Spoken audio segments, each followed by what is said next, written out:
We're back! That's right, America's favorite politically incorrect sports commentary, Sports Frenzy 2.0, baby. I'm the Conquistador Dave Height. Along with the maestro, Kevin Crane. More specifically, he's back. He's back. You had to put up with me and me alone last week, so now you get the full Monty here. The full effect of this train wreck that you get each and every Thursday morning and Saturday morning, of course. We would be remiss if we didn't mention the weekend edition. Your Saturday morning hangover cure. It is April the 10th. This will drop the 11th. And we would be remiss if we did not start off with wrapping up the college basketball season, men's and women's. The women's, the highest rated basketball game of any basketball game, pro, college, playoff, final, whatever, was the South Carolina-Iowa game Sunday afternoon. First time in history that the women's championship game surpassed the men's championship game. And it's all because of Caitlin Clark and the Cinderella story that fell short. Yeah, and that's fine. She didn't get to finish her story. It's okay. You know how I feel about Dawn Staley. We have a lot more to talk about when it comes to her, good and bad. Yep. Yeah, it was the more talented team overall. Deeper team. The deeper team won. I think that's what did it. The depth of the bench is what really did it. Well, yeah, at one point in the fourth quarter, South Carolina's bench outscored Iowa's 36-0. There's the difference in the game, kids. Yeah. Yes, and I will admit, I have bashed on women's sports over the years, ever since we started this podcast, and I did watch the first half of the game, but I could tell after Iowa came out with their little blitzkrieg, it's basketball. I'm going, not going to happen. It's a game of runs. Yep. And then South Carolina comes roaring back, and I'm like, okay. And Iowa couldn't answer. Yep. That's all I needed to see. Same thing with the men. Same thing with UConn and Purdue. The buzzsaw that is UConn. Yep. UConn weathered the storm against Alabama and took control in the closing minutes. Same thing here with Purdue, although Purdue didn't give them quite as big a challenge as Alabama did. I agree with that. Because initially, it maybe for the first 15 minutes looked like Zach Edey might be something that they couldn't handle, and then nope, they figured out a way. They adjusted. They figured out what they needed to do. Hurley he's a good coach. He's a douchebag on the sidelines, but he's a hell of a coach. Yeah, I'll tell you what, I get tired of him. Come on! Flop all the time. Flop anytime an offensive foul is called. He accuses the other. They've caught him multiple times. Yeah, trying to work the refs. And it's a flop. I wanted to ask you about this. And his fake incredulous faces about everything is annoying as hell. Since you're back, I wanted to do some big topics this week where we could actually delve in a little deeper. And this is number one. Coaching. All right. What is coaching? What makes a good coach? Because my understanding of a good coach is somebody who is supposed to make the players under him or her better. Yes. As people and as players. Yes. Not supposed to whine and bitch and piss and moan and cry. It's almost like we reward somebody like Hurley for trying to cheat. Yeah. He's trying to get calls his way that might not be right, but because he's trying to bully the ref. How about you teach your players to be better, more disciplined, more skilled on the court? or on the field, wherever we're talking about. Yeah, ignore all the bullshit antics. You did a great job of rotating your guys in and out, adjusting your lineups, and making the adjustments during the game. That's what a coach is supposed to do. Not whine, cry, piss, and moan unless it's warranted. You were doing it for no freaking reason. And he does it every game. Yeah. And you cannot argue with the results because, of course, if we look at the stats, the final score, 15-point win, 75-60 over the Boilermakers. This is impressive. Not only did they win every single tournament game this year by double digits, but they also did it last year. Yeah, and this year's team was better in the stats lines than last year's team, which you could say was more talented. Yes, you're absolutely right, because in 2024, a record point differential, if you take all the games combined, plus 140.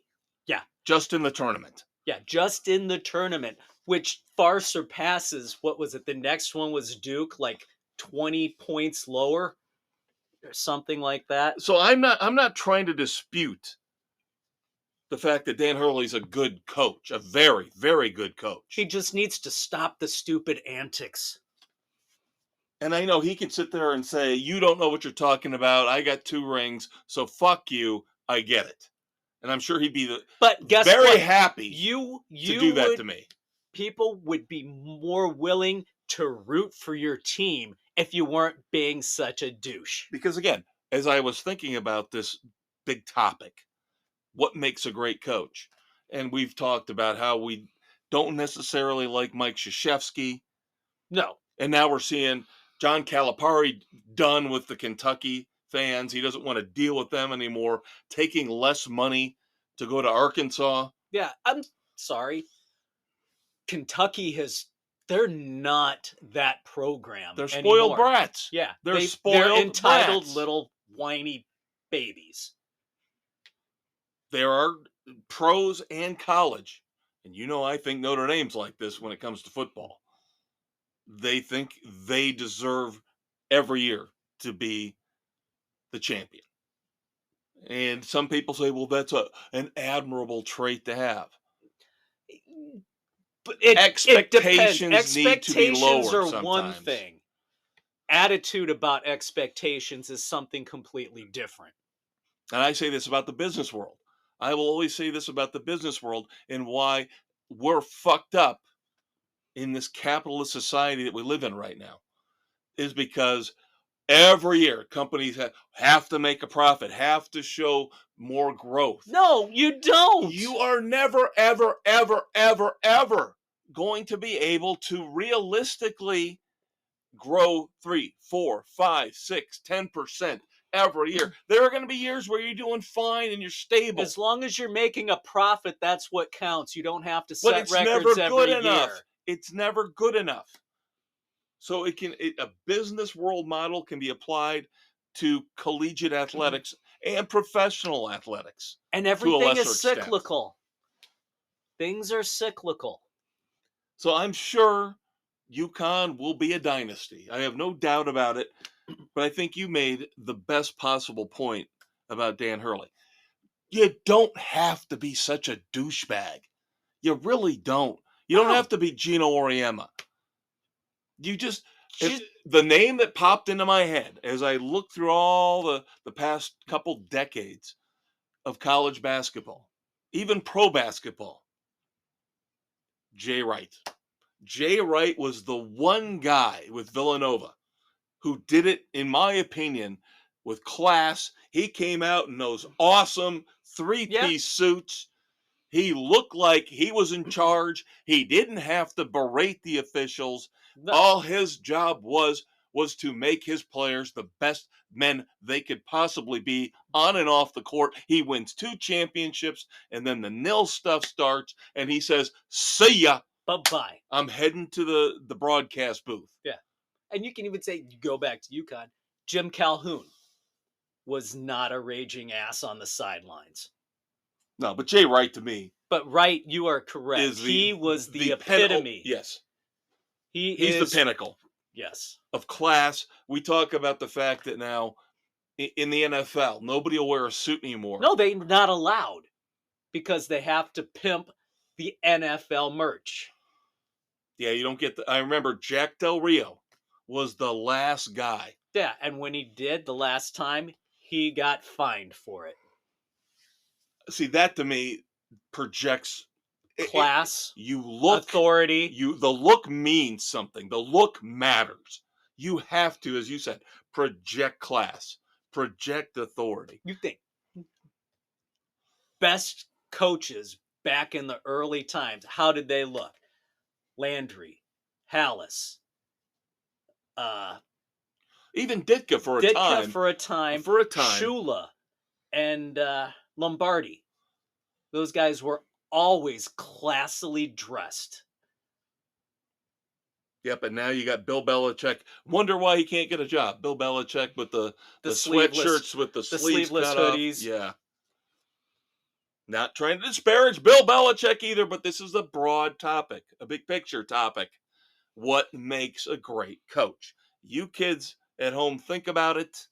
I think Dave and I already gave you the answer. And Jay holding Wright. Players accountable. Jay Wright was the man the last 20 years. I will give him the nod as the most impressive coach, the most impressive leader, at least in the collegiate ranks. Now we can talk about the NIT, which I thought the matchup in the NIT final for the men. I didn't even pay attention to the NIT. I watched it. I watched the end of it. Not the whole thing, but I watched the last 7-8 minutes because I thought this was the best matchup we've seen in a long time in the NIT. These two teams should have been in the NCAA tournament. You got Seton Hall and you've got Indiana State. The two biggest glaring teams that got overlooked and hosed. Yep.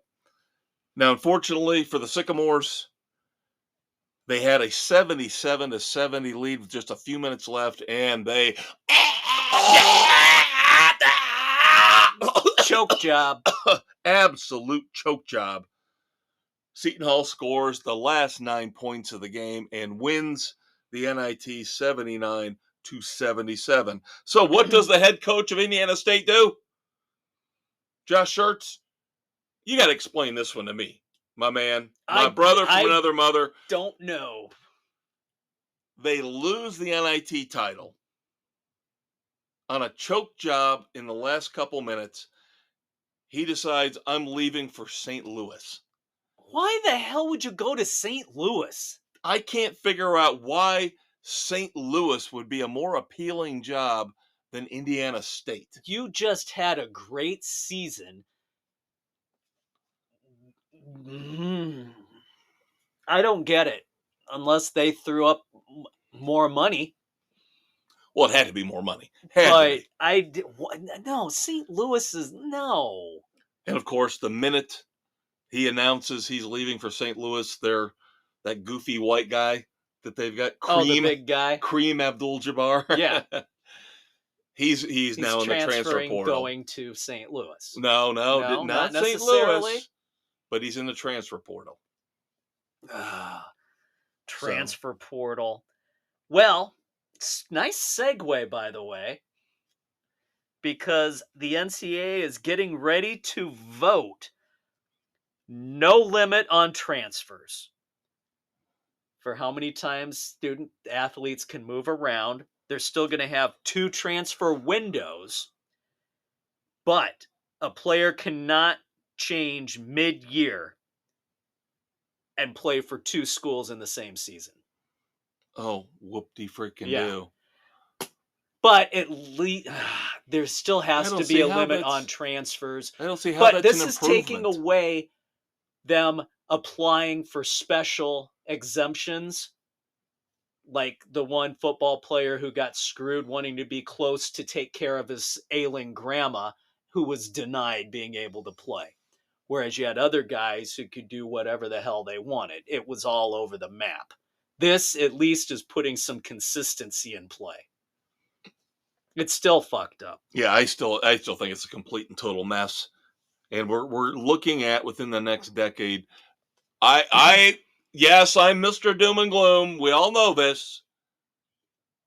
Within 10 years, the collapse of college athletics because of this garbage. Yep. Because of this bullshit. Yeah. And I'm not saying it was fine. I didn't have a problem seeing Caitlin Clark doing State Farm commercials or No. Caleb Williams doing Dr. Pepper. I don't care. No, that's fine. The NIL stuff, don't have an issue with it. No. One good thing that they're doing is they're creating a consumer protection plan for the student athletes and their NILs, trying to prevent the athletes and families from falling into fraudulent situations. Again, you are Mr. Sunny Side Up when it comes to this stuff. None of what you've said to me makes me feel any better about college athletics. No, you don't. It's a cesspool. Yeah.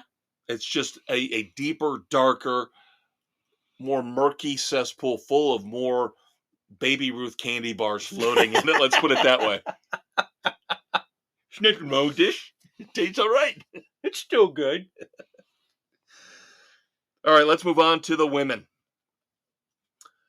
As Dave mentioned at the top of the podcast, the women are the focal point this year as there are more eyeballs on that championship game. South Carolina beats Iowa 87-75 to cap off a perfect 38-0 season. Dawn Staley and South Carolina's third championship. You guys know how I feel about Dawn Staley. At least she had enough grace and class after this game to acknowledge what Caitlin Clark has done for the women's game of basketball in college. I was impressed by that. Yes, that I did was. not expect at all. Completely and totally impressed. Didn't think she had it in her. Yeah, honestly, neither did I. Didn't think she had it in her. Very well done. Very classy. So we shall see. This could, again, just like UConn on the men's side, we could be looking at a massive long-term, dynasty for the women. Now, will the women's game survive losing all these stars? That's a good question. Caitlin Clark gone. Angel Reese gone. We shall see. Yeah. That big, awesome Brazilian woman that got JR in trouble. Because Camila Cardoza? I don't know if that's her name or not. I'm sorry. If it makes you feel any better, I don't know more than 10 or 12 NBA players. Now, on the coaching front, believe it or not, let's talk some women's basketball coaching moves. Bum, bum, bum. Because we're talking about some of the most prestigious jobs out there. There are like half a dozen, 6 to 8 really, really good women's basketball head coaching jobs out there. Of course, Dawn Staley's locked in. That Hobag and LSU's locked in. The Mulkey. But Tennessee, of course, the reputation there built up by the great Pat Summitt. Always sucks to follow a legend. Yes. Always sucks to follow a legend. Kelly Harper could not do it. Nope. So she's been fired by Tennessee. They are bringing in, after 1 year at Marshall. Kim Caldwell will now be called upon. Like we were talking about with Jim Calipari and the Kentucky men's program. You better be ready to be in the line of fire. Yes. Yeah. Tennessee women's basketball, that's that job. They expect greatness. Within 2 years, you better be putting a banner up as their line of thinking. And then Stanford, another program.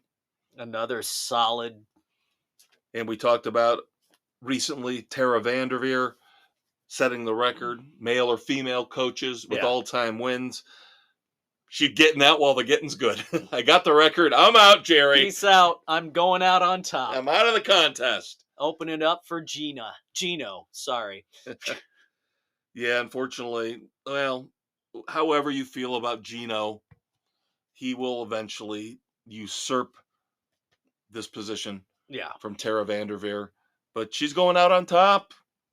There you go. For a while, for a little bit, she can claim the undisputed basketball coaching wins champion of all time. All right, let's move on to the, should I say less mature NBA? The far less mature NBA. After the excitement of March Madness on the men's and women's side, we move on to the big boys in the NBA. The big babies. Yeah, we're, a week away from the play-in tournament starting up? I guess. My like Magic are 46-33, tied for 4th in the East. Playing the Bucks in Milwaukee tonight, back-to-back. But there will be no Giannis Antetokounmpo. Oh, my calf. Yep. And plus you got Doc Rivers. That's the one thing I worry about. Mr. Bitter. Will he try to tell his players, I used to coach that team, I hate that team, beat that team. Now, the Magic should be able to beat them. I don't care if it's a road game. I don't care if it's a back-to-back. You need this game to try to have a shot. To have it. You could potentially get up to the number 2 seed right now. The Knicks, the Bucks, the Magic fighting right there. Yeah. It's a ding-dong dilly. Yep. The Knicks have issues, though. The Knicks are going to have to go the rest of the way this season without Julius Randle. Could not get that shoulder back in shape through rehab. He is going to have surgery, so he will not be returning for the Knicks. But Jalen Brunson, I'll tell you, you want to talk about a fantastic free agent signing? That dude's awesome. That dude is awesome. Very well. Your Celtics.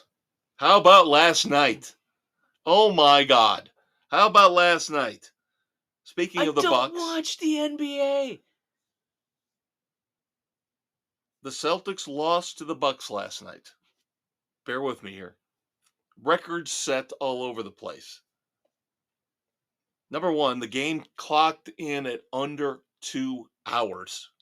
Damn, no stoppage. 12 total fouls called. A record low for a team.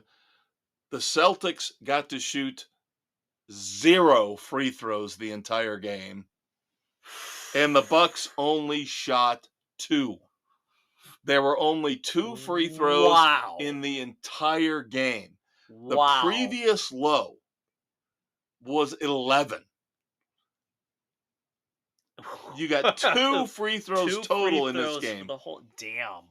Now that's frightening. There's conspiracy theory, speculation that this is what the NBA wants. Let them play. This is basically their version of baseball with the pitch clock, which we'll get to in a little bit. They want to speed the games up. They want the game. I don't know if they want them this fast. Normally, an NBA game goes, 2.5 hours with commercials. You clock in under 2? Yikes. No, for the fans, I think it's great. That's fantastic for the fans. Not good for their bottom line on advertising, though. Exactly. Money talks, bullshit walks.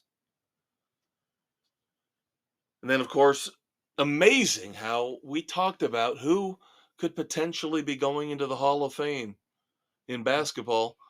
And they announced the class.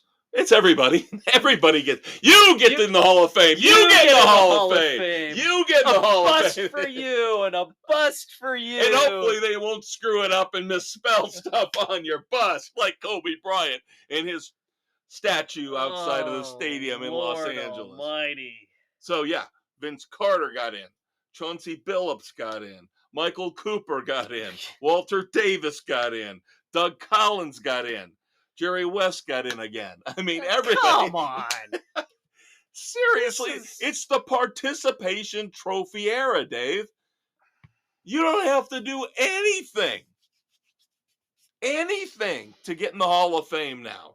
Music, sport, it doesn't matter. Doesn't matter. It's the participation generation. And we'll talk more about the Hall of Fame when it comes to baseball and implications of pitching issues, let's say, in a few minutes.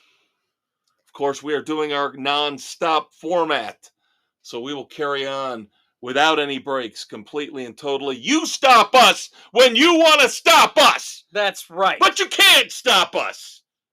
You can't stop this runaway train known as Sports Frenzy 2.0. And as we're in the NBA, could the alien actually have balls when dealing with the betting controversy? Oh, for the Raptors? For the Raptors, Jonte Porter is possibly facing a permanent ban for his betting improprieties with bailing out of games early after major movement on the lines. It would be a nice statement for any major sports league to do this. But it's amazing how we still haven't heard jack shit about Shohei Ohtani, isn't it? Yes, it is. Baseball is a different animal. At least this, you talk about Pete Rose betting on baseball. Yes, he bet on the game. He never bet on any of his team's games. Porter directly impacted Raptors betting lines and results. That's the big difference. Yeah, because those are the prop bets, right? Yeah. Because he comes off the bench, and so his prop for rebounds in a game is 0.5, and he was the one that, I can't go. I've got an illness after checking in for 2 minutes. Yeah, and not scoring a rebound. Right. We'll see. I have more respect, God help me for saying this. Do not let the sports god strike me down.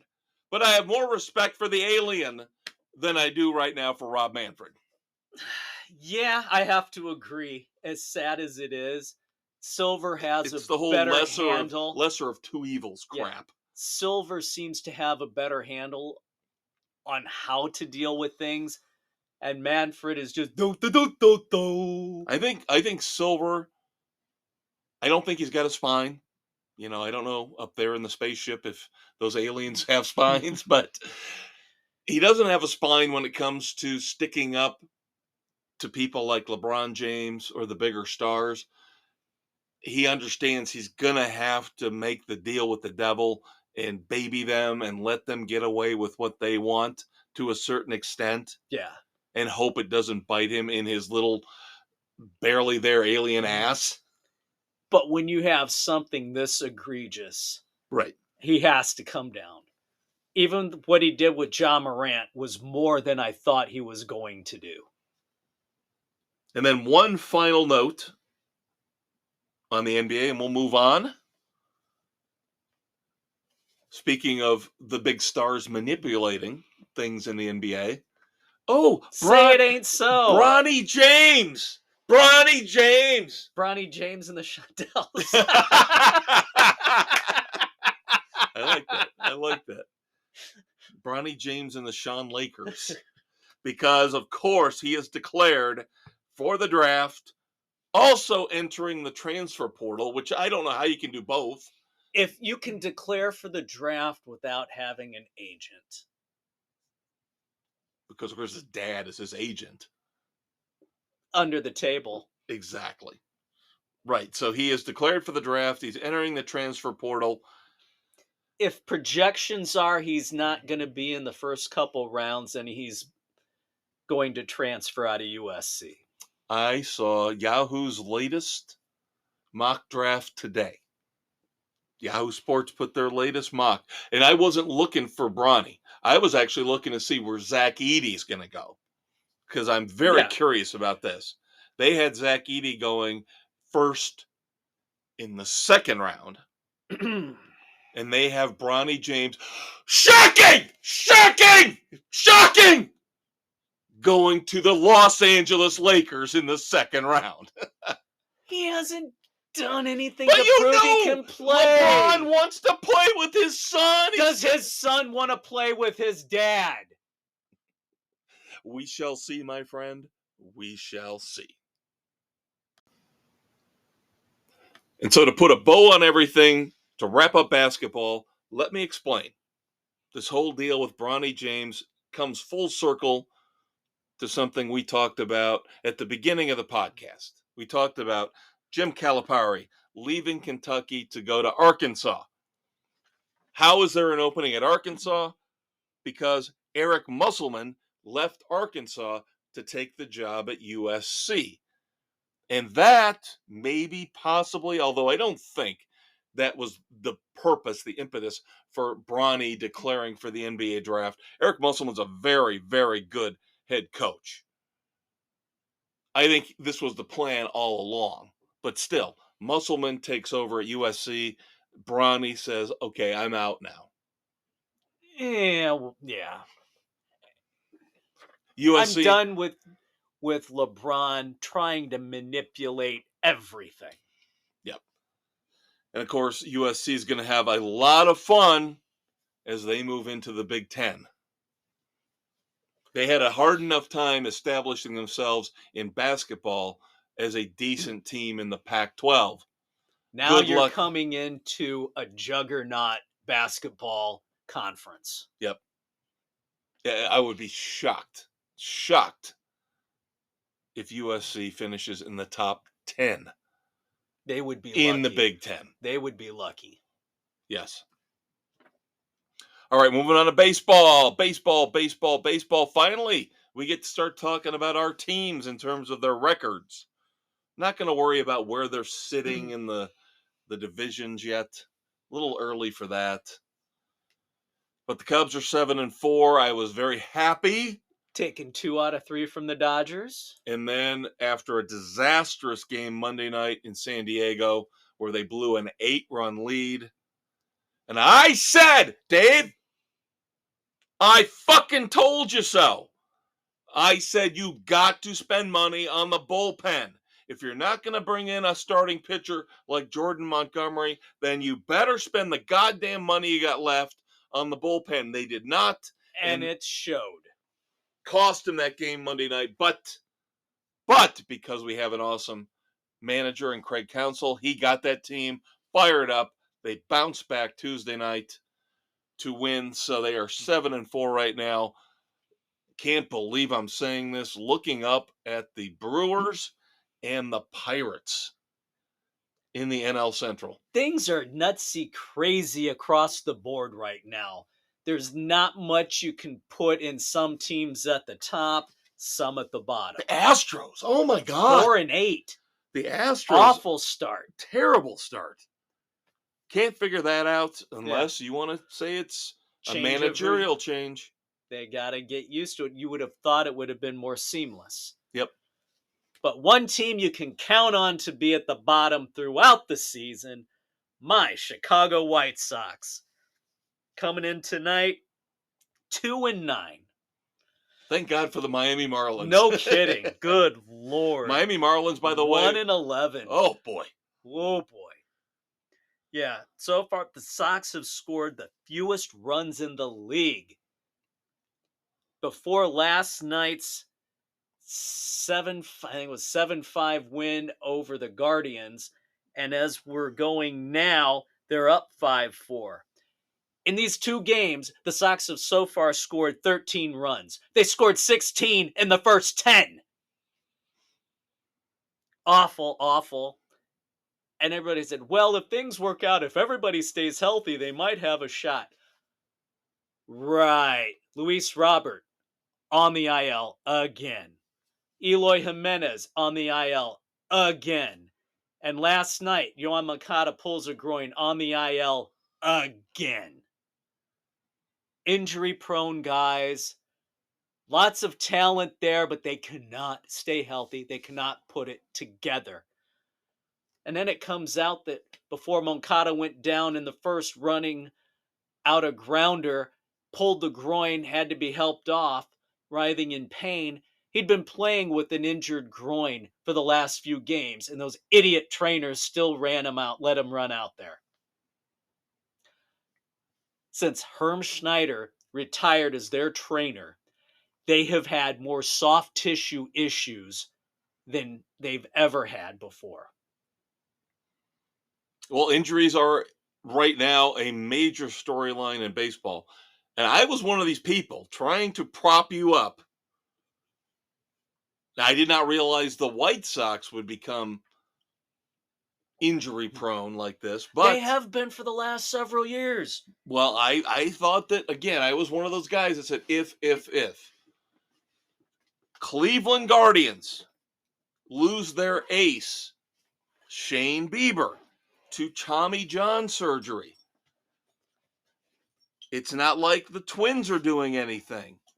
Now the Royals are starting to play some good baseball.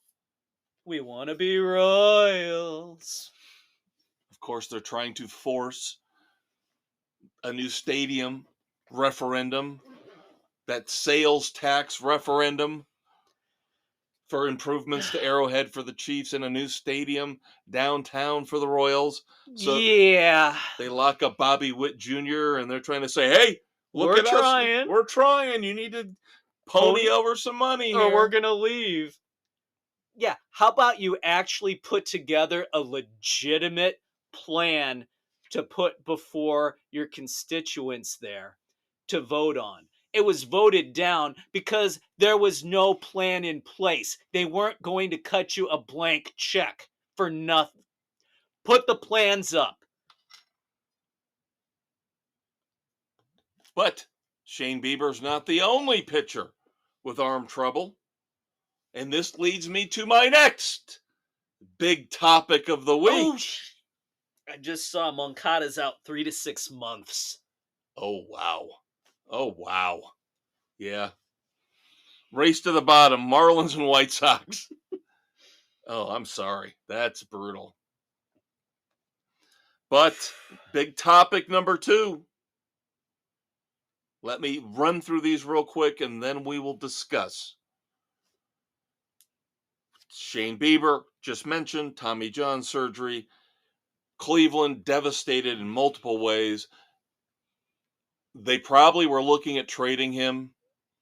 Probably. If they weren't in contention in the summer. Now that's gone.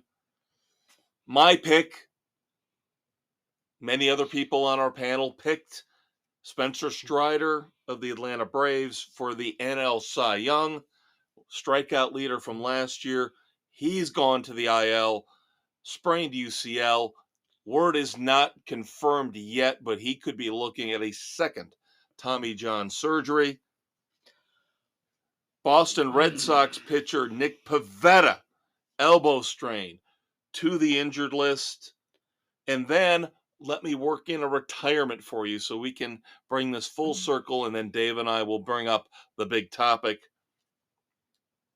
Nationals pitcher Steven Strasburg officially retires, which is not in and of itself a big deal. But if we bring this all back around to the next big topic here this week on Sports Frenzy, what the hell is going on with these pitchers? Why is it we have no more Bob Gibsons? We have no more Nolan Ryans. I'm beginning to regret ever ripping on Bert Blyleven and calling him a compiler just because he could actually show up and pitch. We've talked about for the last decade. You have these damn flamethrowers who throw all out every single pitch. You don't have the guys who know how to pitch, who can pinpoint control, throw the low 80s, maybe max at 91. The Greg Maddux. Mark Burley. Right.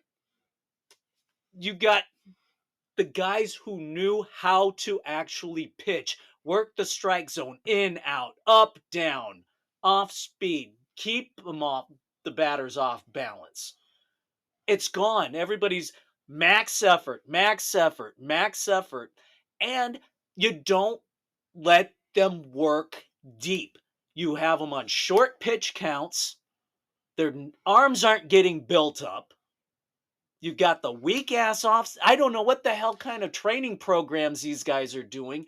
Obviously, it's not doing them any damn good. There's something going on where they're not keeping the tendons squared You make away. a great point about the short pitch counts. It's counterintuitive. Instead of building up the arm strength, they're shortening the stints. And this is where I was going.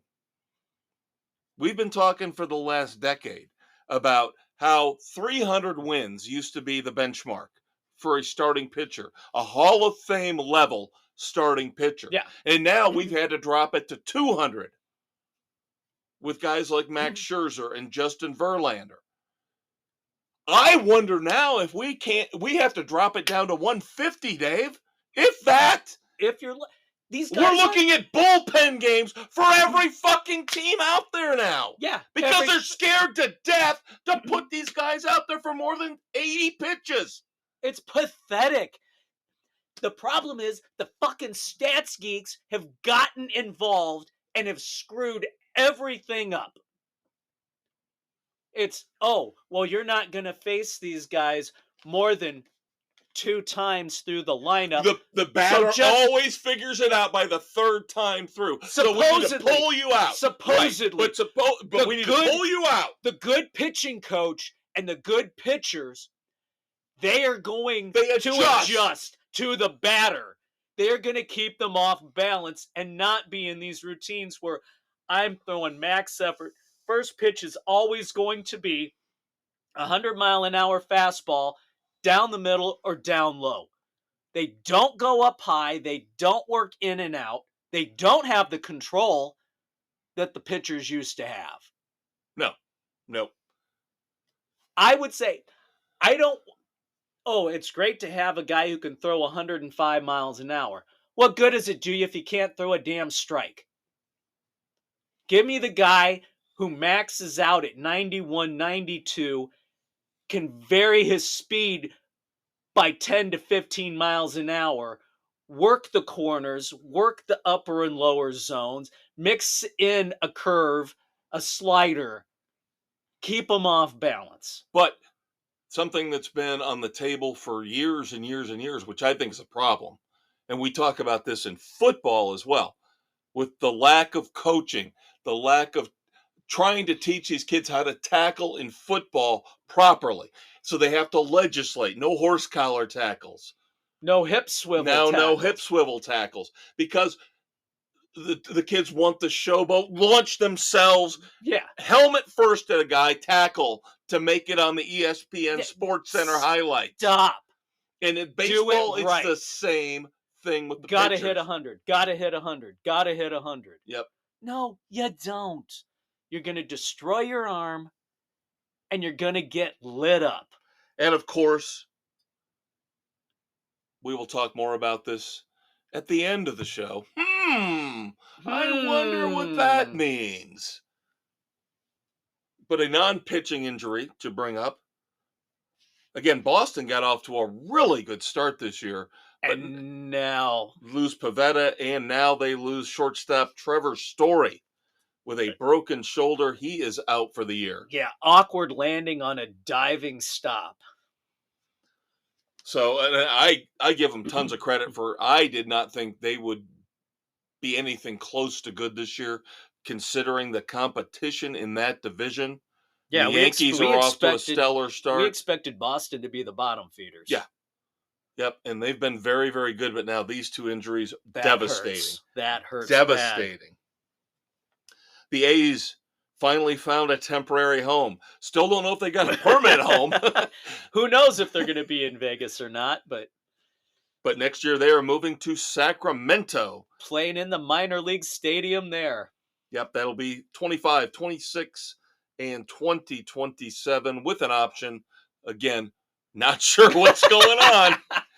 They're gonna tear down the Tropicana, but who knows could be a big fucking parking lot. Who knows? Because they can't get the deal done in Vegas for the baseball stadium. Because nobody really wants them. So there's an option for 2028. They could stay in Sacramento as well. What a cluster. A's ownership is freaking stupid. But there's a pattern here. In terms of Oakland, you can blame A's ownership. They have not handled this well at all. No, but why is it everybody else? The Raiders moved out. The Warriors moved out. It's because the people in Oakland won't support him, and the government there has no idea what the hell they're doing. I'm not blaming the A's ownership completely. No, when there's a pattern, it's when a there's 50-50. a pattern, when there's a pattern there, and everybody wants out. Yeah, but everybody's leaving California, so what does it matter? Dave, what were we promised? We were promised that the big one was going to hit, and California. Yeah, what the hell is was happening on the... Well, it's okay if it happens in New York. That's cool too. But East Coast, West Coast. Is anything really going to be missed? Welcome to flyover country. That's all you got left. You Hollywood bitches. Disparaging us all the time. There you go. All right.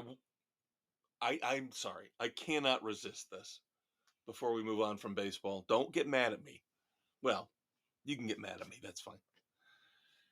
I want to talk about the Baltimore Orioles for a minute. Now, of course, big news for them this week. They are calling up the top prospect today, in fact. He is playing tonight in the Orioles starting lineup. Matt Holliday's kid. I loved Matt Holliday.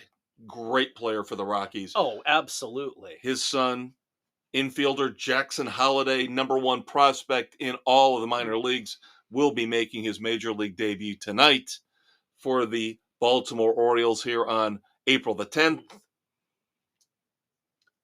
But let's talk about that AAA team that he played for.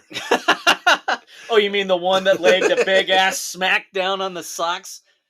I'm sorry, I can't. It's too good of a story. The Orioles. You were in the text chain with me. I had that written down before Jamie put that out there. I had this written down before that. I did. So did I. Because it's absolutely freaking pathetic. The Orioles AAA team out of Norfolk beat the White Sox AAA team out of Charlotte last week, 26-11. The Orioles Norfolk team sets a record for team runs in a game, hits in a game, and home runs in a game. And that tells you the story of how these two franchises are being run. Of course, that did include Jackson Holliday. He was involved in that game as well. So that's why I want to kind of tie it all together. It all comes together. Again, another neat little That's bow. why the Sox are at the bottom and the Orioles are fighting for contention. All right. Little bit of football. Little Little teeny. We have an official opponent. Week 1 in Brazil for the Philadelphia Eagles. Their opponent will be the Green Bay Packers Friday night. Good for them. Of course, Thursday night will be the opening game with the defending Super Bowl champion Kansas City Chiefs. But they wanted to shore up that Friday night game. So it's Packers-Eagles Week 1 in Brazil. I just like to Brazil. Sorry, I'm probably spitting on you as I say that. You've missed that. Brazil. Yeah. Yeah, like Eli and Peyton Manning need more money. Well, they got more money. The Manning cast continues. We get an extension between the production company of Eli and Peyton Manning and ESPN, which will include Peyton's places, Eli's places, and, of course, the Peyton Manning, Eli Manning, Peyton Manning cast, whatever the fuck it's called. The Manning cast.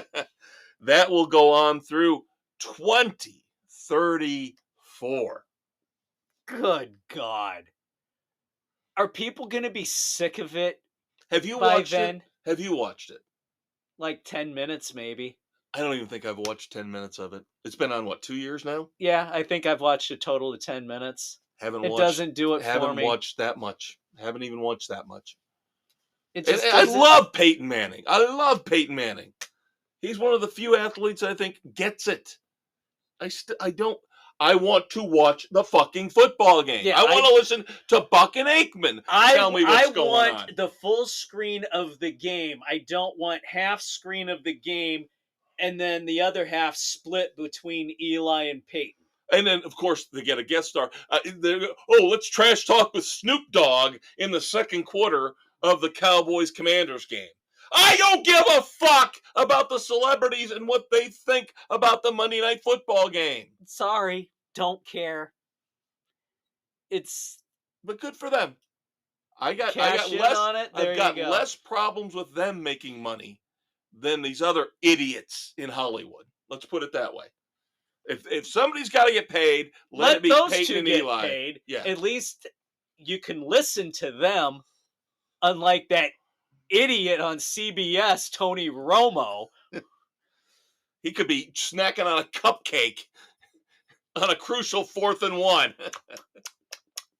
Gosh, Jim, they're going to have to do this to win, or they're going to wind up doing this to win. Or they might lose. Can I have another cupcake?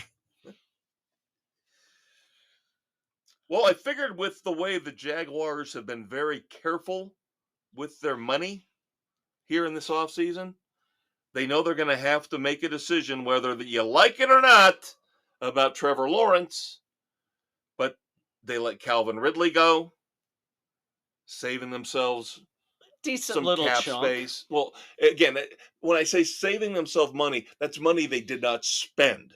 Right. They didn't end up spending. They saved that money for the defense. Premier pass rusher Josh Allen. No, not the Bills quarterback. No. Jacksonville pass rusher. He gets a 5-year, $150 million extension, $88 million guaranteed. I would figured say this was coming. Money well spent on that one. He is one of the best pass rushers in the league. The Jaguars have to do something to keep this team stable and intact.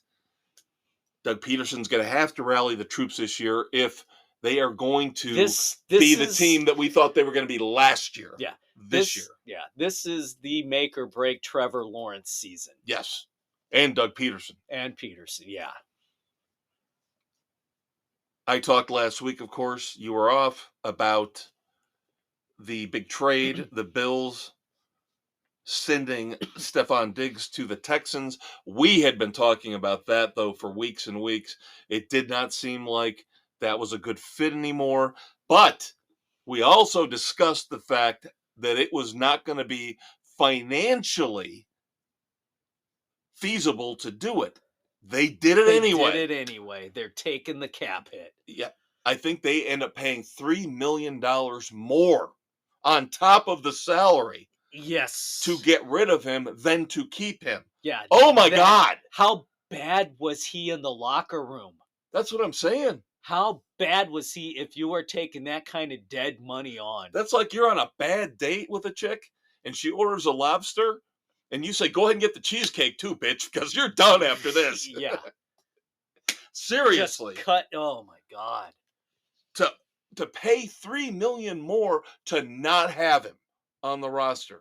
That tells you how bad of a teammate he is. Well, and then interestingly enough, the Texans void the final 3 years of the deal. They're allowing him to be a free agent after one season. What do they know? Well, and I thought this was a bizarre trade. Again, multiple reasons. The Bills spending more money to get rid of him than to keep him. And now the Texans with two solid, young, stud wide receivers. Why would Nico you bring Collins, a cancer like this in? You got Nico Collins. You got Tank Dell. Maybe Tank Dell won't be ready at the beginning of the season. Maybe that's why they're bringing him in. That's what I've got to believe, is that they want him to be the stopgap to fill in for Tank Dell until he's fully healthy. Ready. Because otherwise, yeah. But between Tank and Nico, come on. Those two are a phenomenal tandem. Yeah, it's got to be. Got to be something with Tank. He's not going to be ready, I've got to believe, at the beginning of the season. That's the only reason you would make this kind of deal. Moving on to the college game. One headline, unfortunately, a very, very negative headline. Washington Huskies running back Tybo Rogers, dip fuck, has been charged with 2 counts of rape. He has obviously been suspended from all team activities, but this sounds terrible. Absolutely terrible. And I would like to point another out, entitled asshole. And I would like to point something out. Could have put it on the back end of the show, but I did not have a specific person. It was alluded to, so I did not have full confirmation, so I would not put that on the back end of the show. You all know what comes at the back end of the show. Dumbasses! But of course, we know that Washington's head coach has left from that era, from that team. Yes, Tybo Rogers did play in the national championship playoff games. He was suspended briefly earlier on. Yep, but after these allegations, he was still allowed to play. Now we know the head coach, DeBoer's gone on to Alabama. They bring in Arizona's head coach, Jedd Fisch. And again, I didn't have a name. I didn't have 100% confirmation on this, but it looks like Jedd Fisch had to talk to the media about this situation with Tybo Rogers. And some dipfuck reporter asked, why did you allow him to play in the playoffs? He wasn't there! Jesus Christ! Do you idiots in the press ever do your homework? Oh my God. Oh, and by the way, check out the fucking weekend edition. I've got a lot to say about this love affair with the media. This big movie coming out this weekend that makes the media out to be the heroes. The media is the problem with most of what's going on. Goddamn Ted Turner to hell for creating the 24-hour news cycle, the beginning of the end of this country. Seriously, along with social media. Dude, what parent, what respectful, upright parent? Remember when we were growing up, our parents wanted us to be doctors and lawyers and engineers. And well, maybe that's not the path I want. Accountants, maybe that's not the path I want to go down, Mom, Dad. But I'll make a good living and I will raise kids and have a good family. How about we get in the damn trades? Yeah. Who's telling their kids, you should be a weather person? You should be a journalist. Journalism is dead. These are the same idiot parents who are the ones that take their kids on beauty pageants nonstop across the country, living vicariously through their children because they're losers. So I got to make sure my kid gets in front of a TV screen, in front of a camera nonstop, spouting lies and bullshit to make me look better. So I can go to Canasta every Thursday night and say, did you say Junior on the news? See, that's why I love this man. We've been doing this for 30 fucking years. We know each other. Sorry, I had my Gilbert Godfrey female voice going on there. I thought it was Howie Mandel. No. All right. Moving on to NASCAR. Yes, as we hit NASCAR on Spotify, Google, Pocket Cast, Apple, Overcast, CastBox, Amazon, Audible, and iHeart Sports Frenzy, baby. Otherwise, of course, known as iHeartRadio, and we're still not sure about Google Podcasts. We haven't got any kind of confirmation. There are rumors and rumblings out there that they are shutting down. They have shut down, but of course, Spotify won't tell us a goddamn thing. So we'll just roll with what we got. We know Radio Public shut down. They shut down 10 days ago. So we know they're done, gone. Unfortunately, bye-bye. We loved you. I'm still lamenting Stitcher! Don't let the podcast door hit you in the ass on the way out. I miss Stitcher. I miss all of them. The more platforms, the better for us. And But of course, no, like everything else, you have to consolidate. yeah, we're dealing with that right now. Trust me. And again, some things going on in the background that won't affect how you listen to this podcast, but will affect how we put it together for you. We'll figure it out. That's the bullet we're gonna take to bring you your favorite politically incorrect sports commentary and weekend hangover cure. Don't forget to check out the Facebook page. Of course, we will always post our picks for baseball each and every week, our picks for NASCAR each and every week, and in the fall, each and every week, football, football, football. And of course, we just mentioned NASCAR. We're moving on. Discuss Martinsville's race last weekend and this weekend's upcoming race at Texas. I wasn't overly wild about the Martinsville race. I thought it sucked balls. I really It was thought it bad. sucked balls. It was probably the least entertaining Martinsville race I've ever watched. And again, I was watching the women's basketball, and should I check out Martinsville? Should I see what's going on? And then when South Carolina started to assert themselves, said, okay, I'll jump over to Martinsville now. And I watched it from the beginning on the DVR. It was Could have just dropped right in live. Yeah, it was just bad. I mean, we started watching it and it was bad, so Mrs. C and I went down to the basement to shoot pool, throw darts, and listen to the music channels. And then came up and watched the lame-ass ending.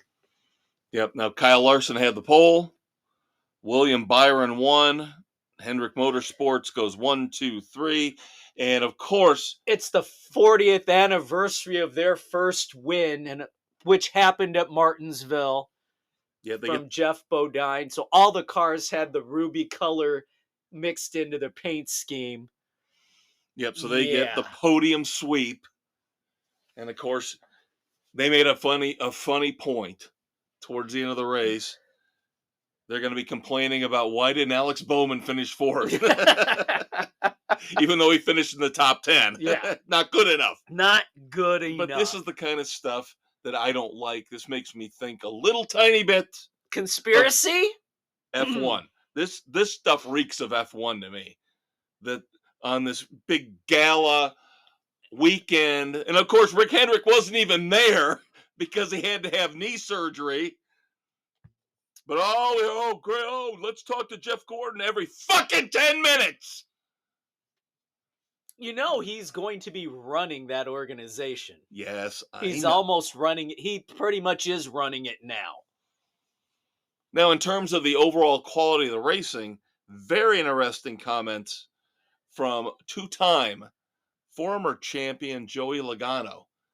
Joey Logano has not been impressed with the last couple of weeks of racing at Richmond and now at Martinsville.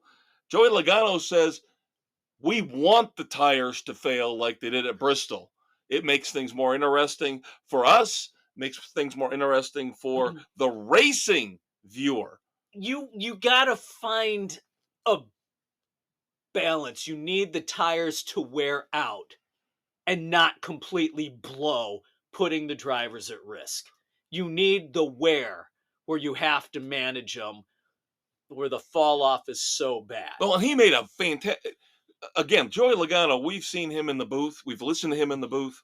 Very good. Very, very good. He has a definite career after he's done racing.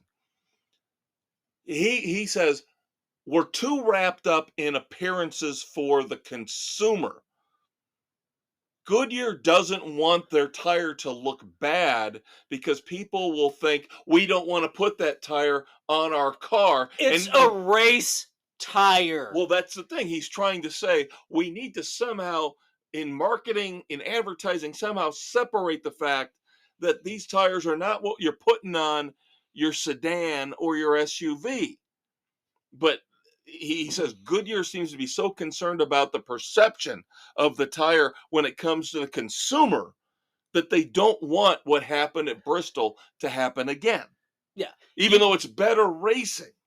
You have to find that The happy medium where they're not blowing the tires, but you have the where it falls off so much that you have to manage. There's strategy involved. Yeah. There's actual strategy you need involved. The strategy and to they're come passing. back into play. Yes. Yeah. This was, like I said, this was the worst Martinsville race I've seen. It was dull. It was dull beyond belief. There's no banging back and forth like there usually is. The cars were too damn clean and pristine. Yep. At least at the end of the Richmond race, we had a little bit of the whining with Martin Truex and him and Denny Hamlin going at it. He jumped the restart. Oh, shut up. Of course, big news, breaking news. Breaking news. For the first time ever, Sports Frenzy 2.0 will be at the Indianapolis 500 in 2024. Woo-hoo! My brother from another mother, your Uncle Dave, and I will be live at the Indianapolis 500. We will give you the full recap of everything. The women, the hot dogs, the music, the racing, the beer, and more beer. And the hot women. Biggest event sporting-wise we have been to together in a long, long time. Cannot wait to give you the recap on that. And course, your Uncle Jamie is getting us the tickets. Special correspondent to Sports Frenzy. Uncle Jamie will be there as well. He is kind of like the official, unofficial 9th member of our panel. Yeah. What made me think of this? Kyle Larson. In practice testing. He broke the 226 mile an hour run at Indy. This will be fun for that fact and that fact alone, that we get to see. Hopefully get to see. If there are no hiccups, Kyle Larson running the double. Yes. That in and of itself will make it a monumentous occasion, outside of the fact that, of course, again, Sports Frenzy will be there. I don't know if we can pull off a trip to the Snake Pit. Again, we will let you know the following Wednesday everything and anything that we did. Now, Dave, of course, is married, so is Jamie. Who's not? Somebody maybe not be coming back with us. Woo! I might end up in the back of a trailer. I don't know where to Mexico. Yeah, I don't know where the next IRL race is, but he's gonna be in a camper. I'll be hanging. No. I'll be hanging on the helicopter with Kyle Larson heading to Charlotte. Head to the Coca-Cola 600, boys. Woo! Stowaway. Cannot wait. That's going to be fun. But, of course, I have to bring us down. Of course you bring us down. Because that's what I am the best at. I'm a buzzkill. So is Denny Hamlin. No. Happy Jack? You will actually, I believe, side with Denny Hamlin on this. I rarely do. Denny Hamlin is in a social media war right now with Speedway Motorsports' Marcus Smith. Because we talked about the fact NASCAR keeps pushing the West Coast. What is the one race right now we've got on the West Coast? Sonoma. What did they just do with Sonoma? They repaved it. They repaved it, and the pavement is already coming apart. Numerous sections have come apart during a recent SRO sports car event test session. This is repaved, a repaved surface coming apart on cars that weigh less than the NASCAR stock cars. This is not a good situation, kids. So Denny Hamlin, of course, gets on social media and says, this should be expected. Because anytime Speedway Motorsports undertakes this kind of a project, they cheap out. Denny Hamlin goes on to say, we have put more money as 2311 Racing into the sport in the last few years than SMI has in the last decade. So this has been a very interesting little brouhaha that's been going back and forth here. Now, isn't Speedway Motorsports, wasn't that Bruton Smith's little well, last name's the company? same, so I don't know if Marcus is related. Yeah, probably his kid. But yeah, Bruton Smith, who owned Charlotte Motor Speedway and started buying up everything else under Speedway Motorsports. So we shall see what happens when the Cup Series gets to Sonoma. They got a lot of work to do, or this is going to be an abject disaster. Because it's coming apart in the racing lines. Yep. Absolutely. Yeah, the pictures are not good. No. The pictures are not good. And again, you would think they look like a typical main street in the Midwest at this time of year after a harsh winter. Right. Yep. Absolutely. Not like a potholes. pristine, Not as deep, but still basically like potholes. Not the pristine racing surface that you would expect. It's not little cracks, natural wear. No. These are the beginnings of serious potholes. Yeah. 1.5 foot diameter chunks coming off the surface. And again, I am so excited. This is going to be the summer of sports frenzy between the Indy 500, and we have got, I believe, 9 concerts for the weekend edition starting at the beginning of May. And we got to get you Labor Day weekend to the U.S. Nationals. Now, see, I didn't know about this. I didn't know about this. This is something new. We've got to get you to that now. Now, we don't have concerts that weekend, do we? Labor Day weekend? I don't think so. We go on. No, I don't think we do. I don't think we do. Sammy, I think the last few years, Sammy Hagar might be the weekend before, and then the Friday night of STP Labor Day and weekend. Live is a couple weeks after. Yeah, so the Friday night of Labor Day weekend, it's when Jamie and I and whoever's gone down to Indy for the U.S. Nationals for the first round of qualifying. Still better double check. I'm worried about Sammy. Sammy is late August, so we'll have to see.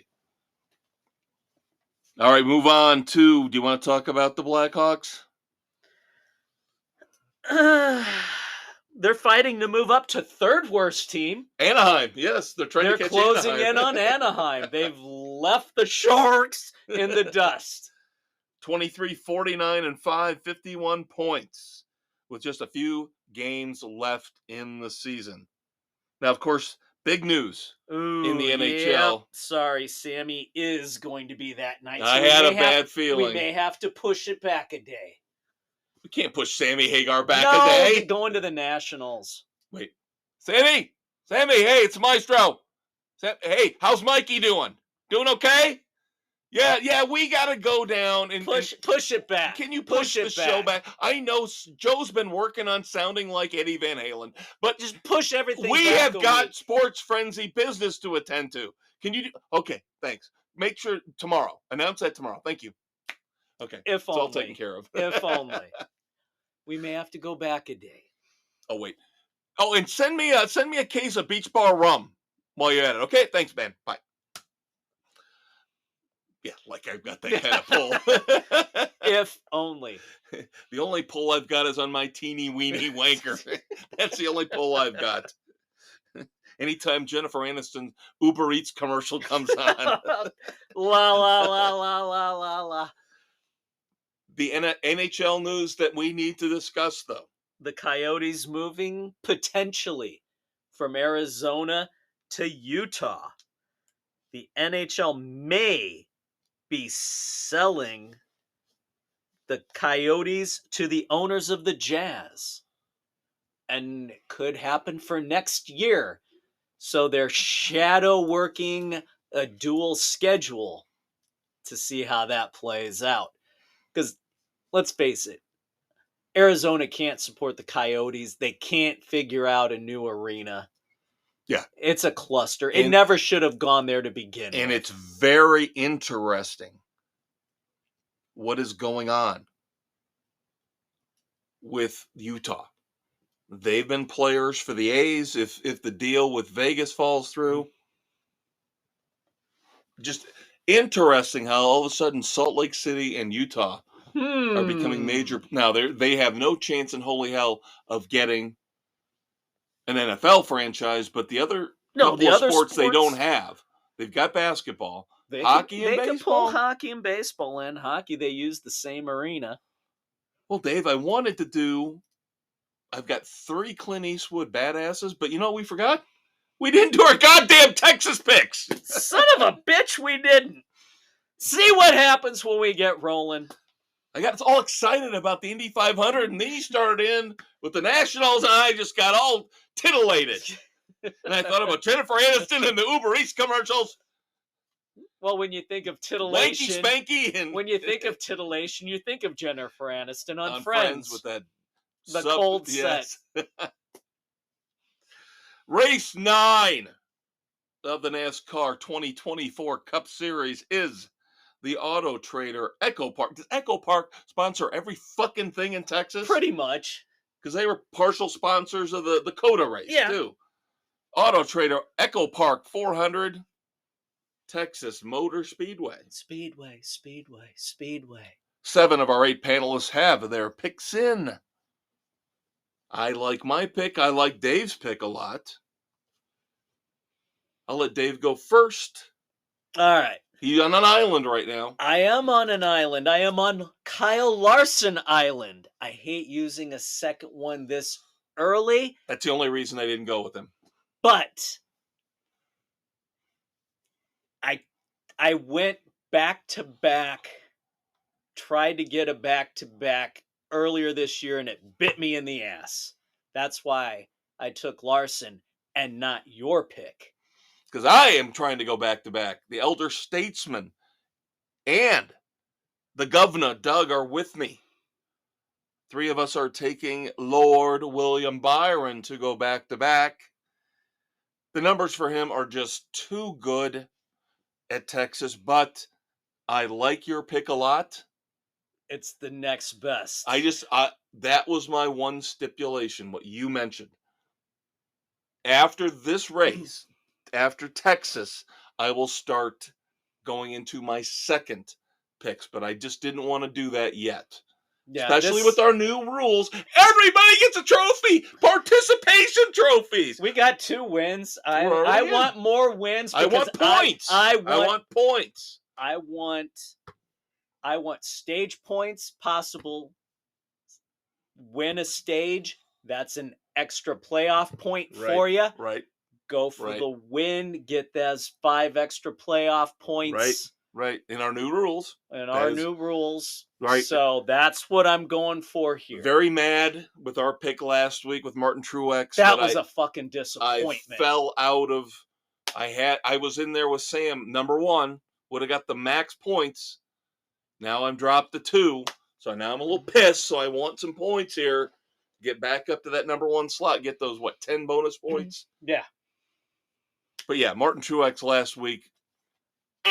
Let's go off sequence. Because they didn't have a car for shit. Assholes. Sad thing is, as bad as he was, 18th was probably a blessing. No kidding. And some stage point. Yeah, surprisingly. Terrible showing from Truex. Terrible. As Chuck Barkley would say, terrible. Just terrible, man. All right, so you got Dave with Kyle Larson. You got me and Sam and Doug with William Byron. Nick is taking Brad Keselowski. Aaron is taking Christopher Bell. And a thorn in my ass, Bill. Sorry. Personal thing. Bill is taking, good pick, Tyler Reddick. But I I'm saving him for other races. Reddick is somewhere else down the line. Yep. So now I feel better. We caught our little faux pas. We're all good. We caught up now. You can see it on the Facebook page when Mrs. C gets hers in. She's still away from the deadline. So. Oh, yeah. We still got over an hour before our deadline. 10 o'clock every Wednesday night. All right, now let's do positivity. I don't know if you've got any, but I've got 3. Good, feel good, God, life is great, people are awesome stories. All right, let's hear them. Number 1, it's been a miserable, awful season for the Detroit Pistons. But Malachi Flynn last week, April the 3rd, 5.2 career points per game. Had that magic moment, had that night that he will tell his kids and his grandkids about. Malachi Flynn put up 50 points. Damn. Off the bench against Atlanta last Wednesday. Damn. Career bench player gets hot. And kudos to Monty Williams for riding that hot streak with him and letting him play. And I've got to believe at some point the Pistons are going to get better. They would have to. What's the song? Oh, child, things are going to get easy. Which will actually Williams be referred to again, by the way. Williams is too good a coach for this to continue. And I actually heard people saying that this was the worst possible decision on both fronts. That the Suns right now need Monty Williams, never should have let him go. They need him as a head coach. Monty should have stayed. Worst place for Monty to have gone. Right. And by the way, that song will make an appearance on the weekend edition. Ooh. A little bit of foreshadowing. Can your Uncle Dave figure out the movie? The movie, the Storytime movie that I watched, where that song plays over the closing credits. That's his little quiz. We'll have that review for you Saturday morning as you fry up the eggs and the bacon. Have some coffee with us as we discuss pop culture in our politically incorrect way, the way that only your Uncle Dave and I can do. Damn Skippy. Number 2. Clint Eastwood Badass of the Week. We've been talking about women's sports. Seems like nonstop. Let's keep it going. Let the ladies have their moment. Kelly Norda, this past weekend, won her 4th straight LPGA Tour start. Very nice. Has not been done in 16 years. She won the T-Mobile Match Play last weekend. Good for her. 4 straight LPGA Tour starts, 4 wins. Very nice. And then finally something, God help me. I could never win 4 straight championships or tournaments of any type, but this I could never, ever fucking do. The man's name is Russ Cook. Good talk, Russ. He is the first person ever to run the full length of Africa.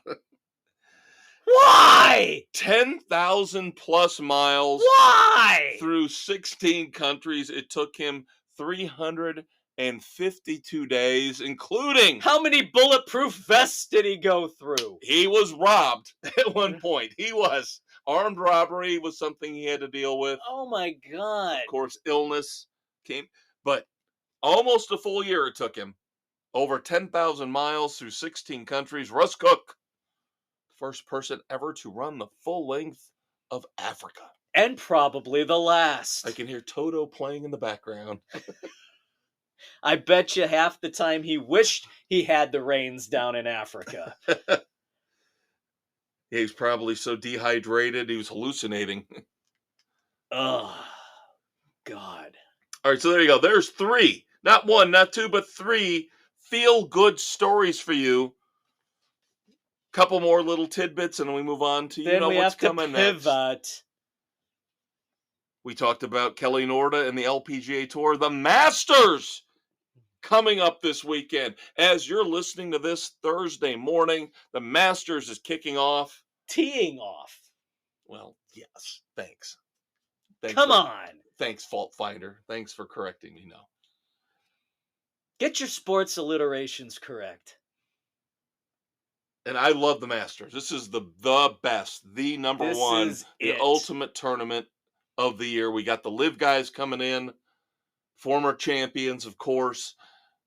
The dinner, all the ceremony, the pomp, the circumstance, the green jacket. It's a beautiful, beautiful thing. And of course, we're going to be subjected to nothing but sucking fucking Tiger Woods! Balls a sack once again.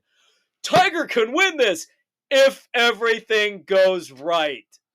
No shit. Anybody can win this tournament if everything goes right. Thanks, Captain fucking Obvious.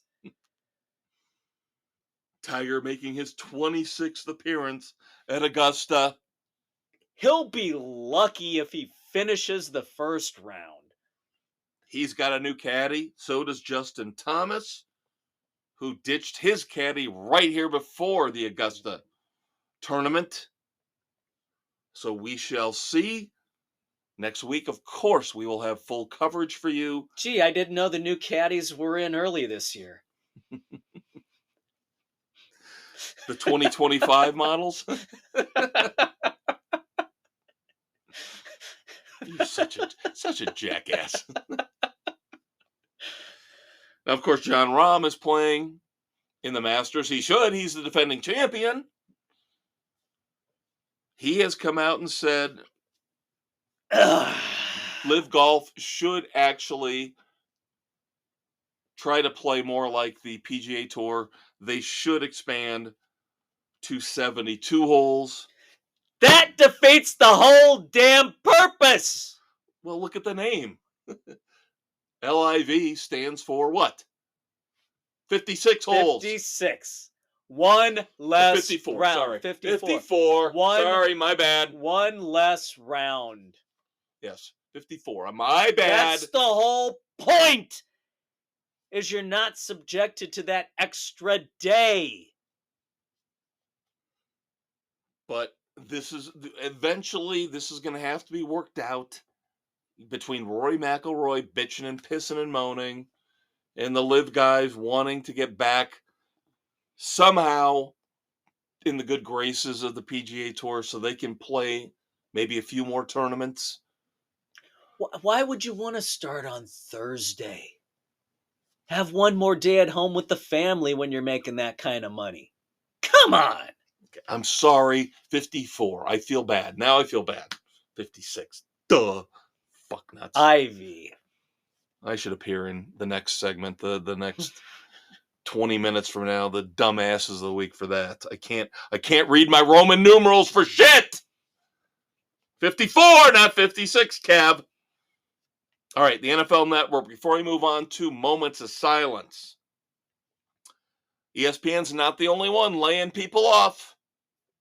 NFL Network lays off Melissa Stark, Will Selva, and Andrew Siciliano. What do we know Andrew Siciliano for? Those monstrous fucking ears. Yeah, but it's because ESPN is taking over the NFL Network. All right, so that takes us to a very hallowed, important segment we do each and every week here on Sports Frenzy. We do it on the weekend edition as well. Moments of silence. Those who have left us over the past 7 days. Those who have made an impact in sports on this one and the entertainment world on the weekend edition. We'll start off with Mike Colon, two-time Super Bowl champion with the Dolphins, played linebacker, was on the undefeated 72 team, wrote the book, The Greatest Team, A Playbook for Champions. So thoughts and prayers to his family and friends in Dolphins Nation. Mets catcher from the 1969 championship team, the Miracle Mets, Jerry Grody, passed away this week. So, despite the fact that year, very bitter year for the Chicago Cubs, I will still be the bigger man and be the man that still can't read a fucking Roman numeral and tell you that we send out our thoughts and prayers to Mets Nation and the family and friends of Jerry Grody. And then Pat Zachary, Major League Baseball Rookie of the Year in '76 for the National League, winning a World Series with the Reds in that year before being traded for future Hall of Famer Tom Seaver. I knew the Mets were in there somewhere with him too. Yeah. Now, we rarely break the rules. I didn't break the rules for this, but this really could have gone in the NASCAR segment. The patriarch of the Labonte family, Bob Labonte. Of course, father to Bobby Labonte, Terry Labonte, the only two brothers. Of course, brothers to both win the NASCAR Cup Championship. Their dad, Bob Labonte, passed away here recently, so of course, thoughts and prayers to the Labonte family. Yep. Great racing family. So, Dave, what do we do now? What do we do now, Dave? I don't know what to do now. What do we do now? We pivot. The classic line from Friends and Ross Geller. Trying to move the damn couch up the stairs would not fit around the corner. How about that? 2 Friends references in this episode. It's not even the weekend edition. I know. David Schwimmer yelling pivot and Jennifer Aniston's nipples. But that's what you get here on Sports Frenzy, baby. All right, it's time to celebrate those people who are screwing up their lives so bad, death would be a sweet release. 4 contestants this week for your Uncle Dave to decide if they are dumbasses or not. And unfortunately, a lot, again, with women's basketball. Now, did we or did we not? Earlier in the show, we praised Dawn Staley. Yes, something we never thought would happen, but yes, she had earned our respect for comments she made about Caitlin Clark after South Carolina won the championship. But of course, a few days before that, she was a complete idiot. Dawn Staley, in a press conference leading up to the championship game, again, remember who you're dealing with here. We are the politically incorrect sports podcast. Dawn Staley says transgender women should be allowed in women's sports. So she must be recruiting. She must be recruiting. She has to replace the big Brazilian woman. Don't get JR in trouble again, goddammit. I like JR. I know. He never should have gotten in trouble for that. It was a great promo. Of course, Dawn Staley's a fucknut and doesn't understand the humor while he was actually promoting women's basketball. There you go. But of course now, Dawn Staley's going to promote non-women in women's basketball.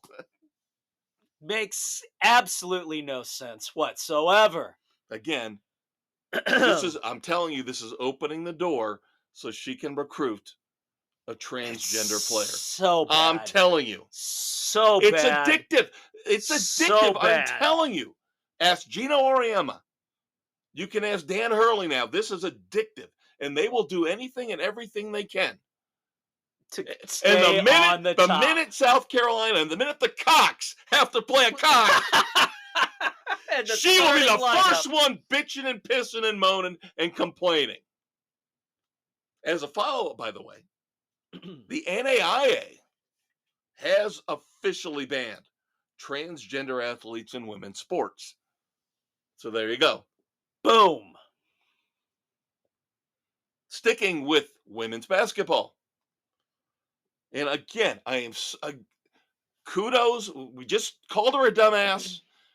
Again, though, kudos to Dawn Staley for being classy when it came to her comments about Caitlin Clark. Because there's still a lot of idiots out there who are not accepting Caitlin Clark and what she accomplished. And one of those is Lynette Woodard. Lynette Woodard, of course, had the unofficial, official, unofficial scoring record back before the NCAA was taking the numbers, compiling the stats for women's basketball. Doesn't matter. Caitlin Clark still beat her. But she's a bitter old biddy. You could say the word. Bitch!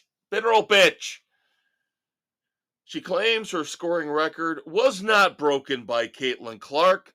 Then, of course, as everybody who spouts idiocy in this society does, when they realize they said something asinine, backtracked.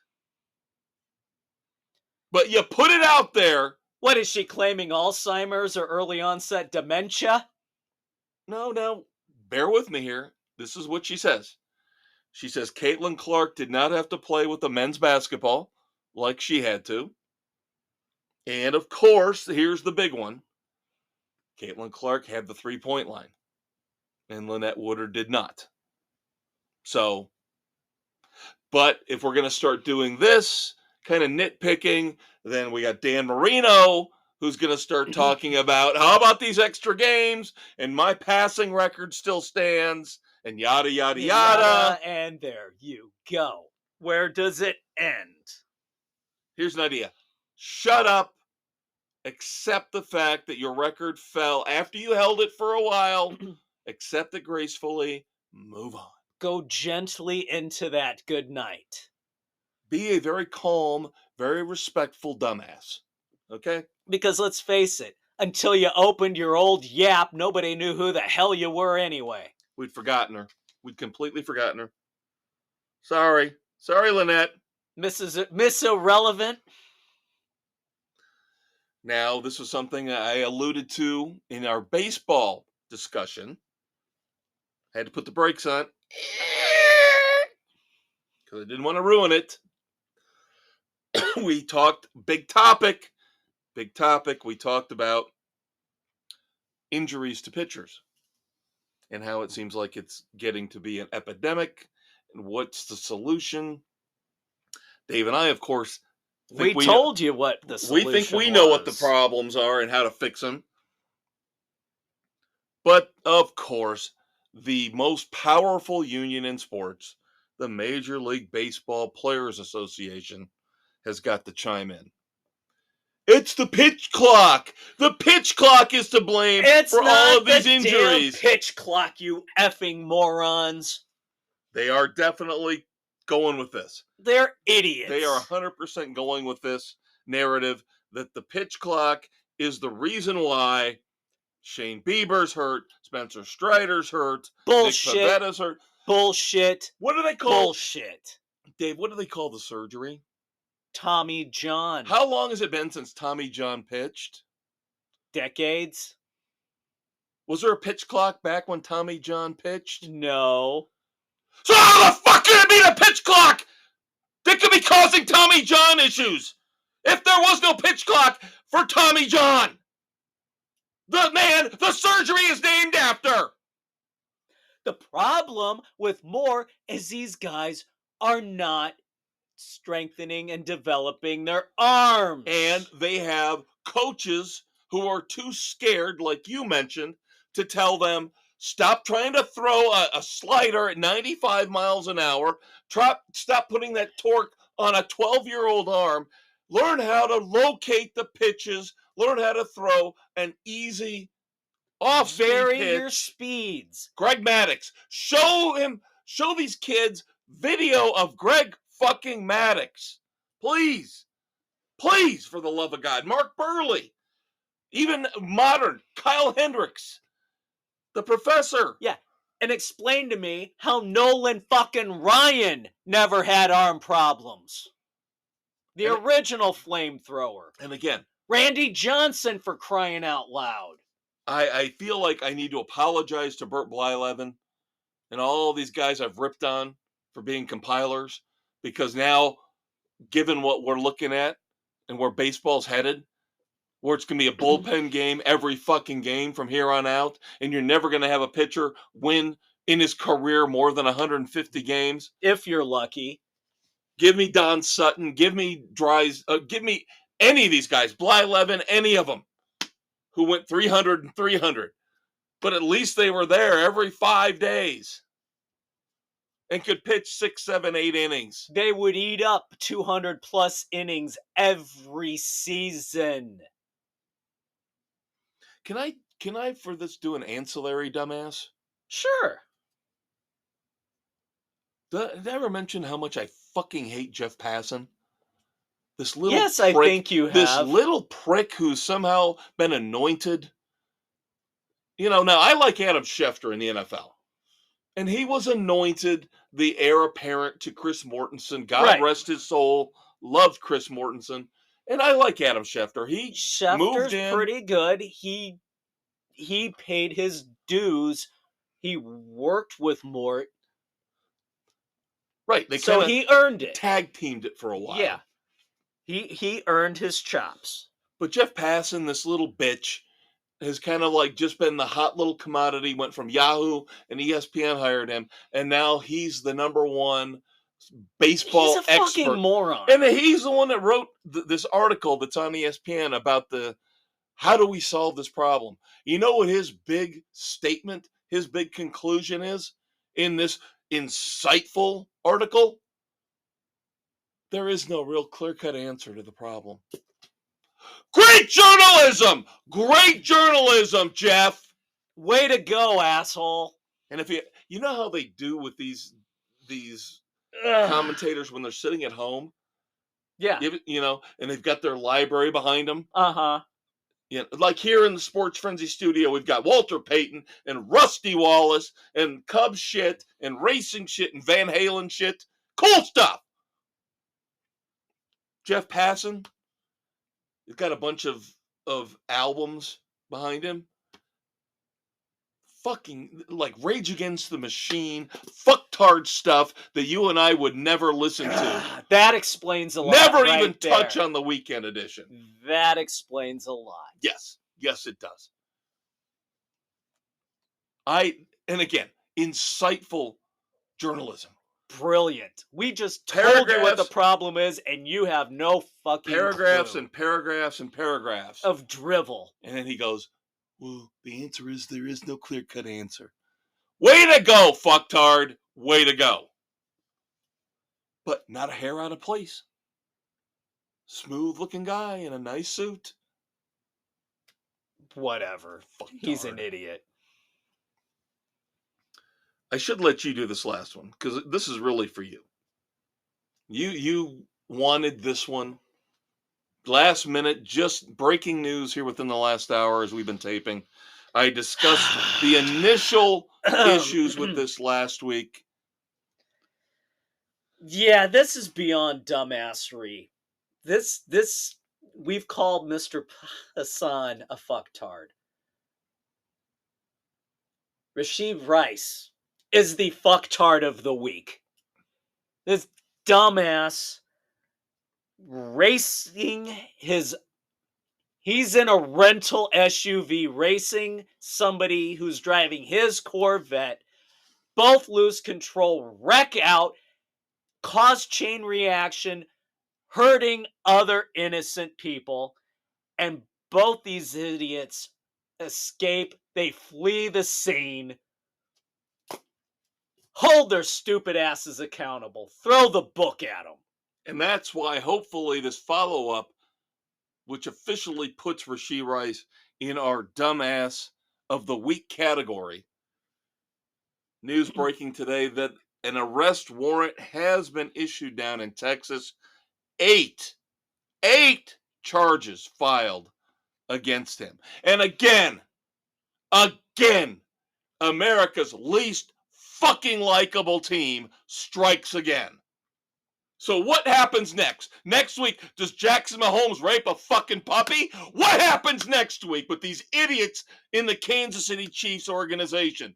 Does anybody outside of Patrick Mahomes have any fucking brain cells left? No, not really. He's got to be on his best behavior because he's got his moron brother and his half-wit wife that he has to contend with. Seriously, of the big name players and the coaches outside of the MVP, the current GOAT, I will call him, current. Who on that team's got half a brain cell left? Travis Kelce's being a dipshit because he's head over heels in love with Taylor Swift, being a moron, ignoring people shot in the streets at the victory parade. We all know how I feel about Andy Reid and his son. Yeah, they're not a likable organization. Now we got Rashee Rice. It just keeps getting better. Seriously. Goddamn, put Isaiah Pacheco in bubble wrap. No kidding. He's the one that you have got to keep out of trouble. He seems to be about as sane as Patrick right now, where they're trying to stay out of trouble and do the right thing.